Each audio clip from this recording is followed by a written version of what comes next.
পাহারা দিতে আছি যাতে আর কেউ ঢুকতে না পারে। ফাইজলামি করেন না। আপনি আমার বিবাহ ভেঙে গেছে, আপনি বাবাই ডিরেক্ট ভেঙে গেছে। শোনো, পৃথিবীতে আল্লাহ তাআলা যে মানুষকে পাঠায় এক একটা বৈশিষ্ট্য দিয়ে পাঠায়। সেক্ষেত্রে আমার পিতা কদুয়া জাতের একটা বৈশিষ্ট্য আছে। সেই বৈশিষ্ট্যটা তো তুমি একদিনে বুঝবা না, সময় লাগবে, ওটা আমরা জানি।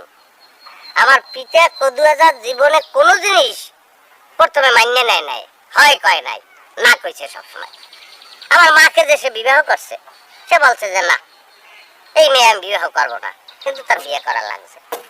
আমার মা বলছিল যে আমি একটা সন্তান চাই, আর আমার বাপে বলছে আমার সন্তানের দরকার নেই। আমরা একসাথে দুইটা হয়েছি যমজ। সুতরাং আমার বাপে এফিরও হয় বলবে, বলতে তাকে হবেই, কারণ আমি চাই পাচ্ছি। চাই পাচ্ছেন? আমার বাপের ধরনের লেগে চাই পাচ্ছি। আরে আমার বাপের তো একটা এন্টিক জিনিস, ও তো অ্যানালগ, আর আমি একটা ডিজিটাল জিনিস। গিগাবাইট সমৃদ্ধ ছেলে, তুমি বুঝো না কা?